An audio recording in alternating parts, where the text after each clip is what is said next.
वर वधू एक दूसरे को वरमाला पहनाए। जी पंडित जी। एक तरफ जहां सुरभि और विशाल की वरमाला की रस्म चल रही होती है तो वहीं चारू सोफे पर बैठी आंखें बिछाए दहेज के सामान के इंतजार में थी। उफ, ये गर्मी, कहीं पसीने से मेरा सारा मेकअप न बह जाए।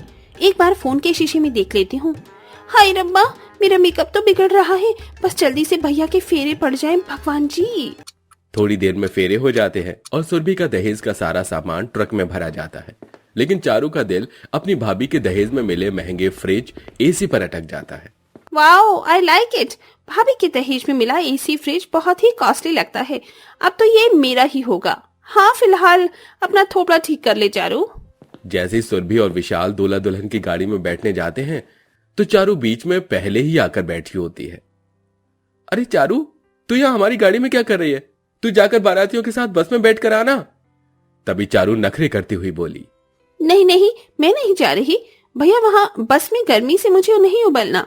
भाभी देखो ना, गर्मी से मेरा सारा मेकअप बिगड़ गया है। प्लीज आप मुझे अपना मेकअप किट दिखाओगे?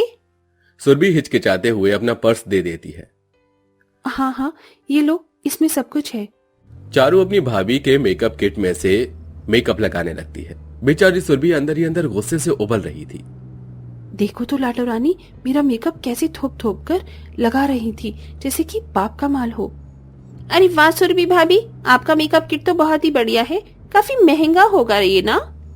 महंगा तो होगा ही ना ननन जी, नायका का ब्रांड है। तभी चारू लालच करते हुए बोली, भाभी आपका ये मस्कारा बहुत अच्छा है। जरा सा लगाते ही मेरी पलकें एकदम ऐसी लग रही हैं जैसे कि आईलैशेस लगाया है। मैं ये ले लूं प्लीज प्लीज प्लीज? बेचारी भाभी हिचकिचाते हुए हाँ कर देती है।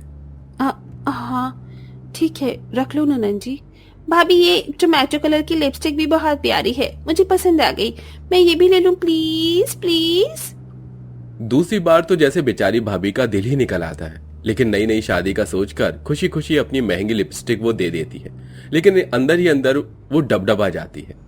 हे भगवान, कैसी लालची ननंद पल्ले पड़ी है। एकदम मीठी छुरी है। बस अब इस निकम्मी ननंद की नजर पता नहीं मेरे किस सामान पर होगी, और ये उसे बिना हथियाले। एक तरफ जहां सुरभि इसी बात में टेंशन में घुली जा रही थी तो वहीं चारू तो बड़ी लालच लिए बैठी थी, जो थी भाभी के दहेज में आई एसी और फ्रिज की। थोड़ी देर में ससुराल आ जाता है और मंजू बहू का गृह प्रवेश करती है। आओ आओ बहू रानी, तुम्हारे ससुराल में स्वागत है। कलश गिराकर अंदर आओ। जी मम्मी जी। एक एक करके दहेज का सामान अंदर आता है। तभी चमचमाती हुई एसी और फ्रिज को देखकर नंद तबाक से बोली, मामा देखो ना, भाभी का दहेज का एसी फ्रिज कितना अच्छा है ना? और इसका कलर भी कितना कूल है, मुझे तो बहुत पसंद आया। कहीं अब की बार मेरी इस लालची ननंद की नजर मेरे दहेज पे आ गई, एसी और कूलर पर तो नहीं टिकी।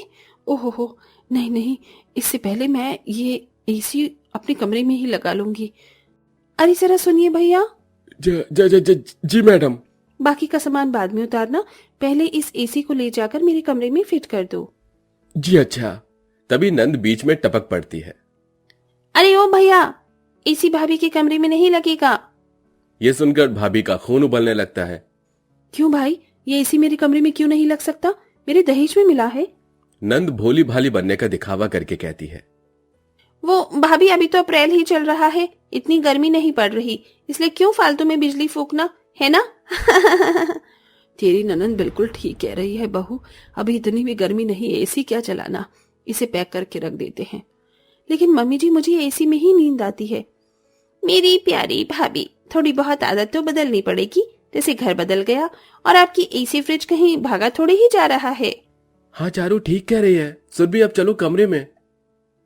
सुरभि गुस्से में कमरे में आकर मुंह मोड़कर सो जाती है। वहीं नंद चालाकी दिखाकर अपनी भाभी के दहेज में मिले एसी को अपने कमरे में लगवा लेती है। ओए होए होए, क्या मजे हैं एसी की ठंडी ठंडी हवा खाने में। अब तो ये भाभी का एसी फ्रिज में अपने दहेज में अपने साथ ससुराल ले जाऊंगी। जहां नंद एसी की ठंडी ठंडी हवा में चैन की नींद सोती है तो वहीं भाभी की सारी रात गर्मी में करवट बदलते ही कट जाती है। बहू, ओ नहीं बहू, उठ भी जा, आज तेरा ससुराल में पहला दिन है। जी मम्मी जी, बस यही बाकी रह गया था। जरा सी नींद पड़ी थी, उतने में सासू माँ आकर भोपो की तरह बजने लगी। पूरे घर की साफ सफाई करके सुरभि चाय नाश्ता और मीठे में हलवा बनाती है, जिसे खाकर ससुर सुरेश उसकी बहुत बड़ाई करते हैं। भाई वाह, बहुत ही बढ़िया हलवा बनाया है, एकदम अमृत जैसा। थैंक यू पापा जी। अजी आप बहू की इतनी भी तारीफ मत करो कि चने की झाड़ पर ही चढ़ जाए। आजा बहू, अपनी ननंद को चाय दे आ। सुरभि पसीने से भीगी भागी चाय लेकर नंद के कमरे में आती है। अरे वाह ननंद जी, आपका कमरा तो बहुत ठंडा है। एसी का कमाल है भाभी। जैसे ही सुरभि ने दीवार में अपना लगा एसी देखा तो वो बौखला गई। ये तो मेरे दहेज का एसी है, मगर अब मेरे कमरे में लगा है, इसीलिए मेरा हुआ एसी। नंद का अपनी एसी पर राज करना देखकर सुरभि दांत पीस लेती है, तभी सास आ जाती है। अरे क्या हुआ बहू, तेरा मुंह क्यों सूजा हुआ है? भाभी का एसी मैंने अपने कमरे में लगा लिया है माँ, इसीलिए। अरे तो कौन सा तेरी ननद तेरे दहेज का एसी मायके से उठाकर अपने दहेज में ले जा रही है? बहू कुछ दिनों की मेहमान है ये, इस घर से जब चली जाएगी तो वापस ले लेना एसी अपना। जी कोई बात नहीं मम्मी जी। बेचारी सीधी सादी सुरभि अपनी सास की बात मान जाती है, लेकिन उसे जरा भी शक नहीं होता कि उसकी सास नंद उसे बस झूठ मूठ का झांसा दे रही थी। गुजरते दिन के साथ गर्मी भीषण बढ़ जाती है। मम्मी जी मैं क्या कह रही थी, ये फ्रिज चालू कर लेते हैं, गर्मी में मटके का पानी नहीं पिया जा रहा। अरे बहू ये कैसी बात कर रही है, मटके का पानी सेहत के लिए अमृत के जैसा होता है, और ये फ्रिज का पानी भले होता ठंडा है, लेकिन है तो फिर भी मशीन का ही पानी ना, और मैं नहीं चाहती कि तू बीमार पड़ जाए। अपनी सास की झूठी फिक्र को सुरभि सच मान बैठती है और डबडबाई आंखों से कहती है, मम्मी जी लोग गलत कहते हैं कि सास को बहू की फिक्र नहीं होती, आपको तो मेरी कितनी चिंता है। दिन गुजरते हैं और चारों को लड़के वाले देखने आते हैं। चेतन तुझे लड़की पसंद तो है ना, अच्छे से देख ले एक बार। जी माँ पसंद है। रिश्ता पक्का बहन जी, वैसे दहेज के लेन देन की बात हो जाए। समधन जी आप बिल्कुल चिंता ना करिए, इकलौती बेटी है, फर्नीचर का सारा सामान दूंगी और एसी फ्रिज सब कुछ। लड़के वाले खुश होकर चले जाते हैं। चलो अच्छा है भला टलने जा रही है, फिर मेरा एसी फ्रिज मुझे मिल जाएगा। वैसे मम्मी जी ननद जी के दहेज का एसी फ्रिज कैसा लेने की सोची है? तभी नंद घमंड से बोली, भाभी मेरे दहेज में तो यही आपका वाला एसी फ्रिज लेके जाऊंगी। ये सुनकर सुरभि के तन बदन में आग लग जाती है। वो अकड़ते हुए बोली, वो क्यों भला, ये एसी फ्रिज मेरे दहेज का है, बहुत राज कर लिया तुमने, लेकिन मैं तुम्हें इस मायके से ससुराल नहीं लेके जाने दूंगी। तभी नंद धौंस जमाते हुए बोली, अपनी ससुराल तो मैं यही मायका का एसी और फ्रिज लेकर जाऊंगी। भाभी मुझे जो पसंद आ जाती है वो चीज मेरी हो जाती है। सुरभि डबडबाई आंखों से सास की तरफ देखकर बोली, मम्मी जी सुना आपने ननंद जी क्या कह रही है? क्यों बहू, अपना एसी फ्रिज अपनी ननंद को दहेज में दे देगी तो क्या हो जाएगा? हाँ ये दोनों चीजें चारों के ससुराल जाएंगी, समझी?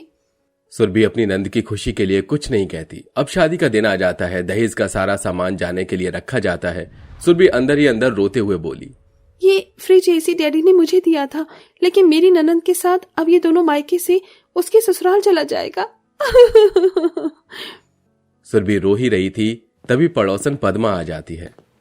अरे क्या बात है मंजू रानी, बेटी को दहेज में बहुत कुछ दे रही हो, लेकिन ये एसी फ्रिज तो तेरी भाभी का है ना चारू।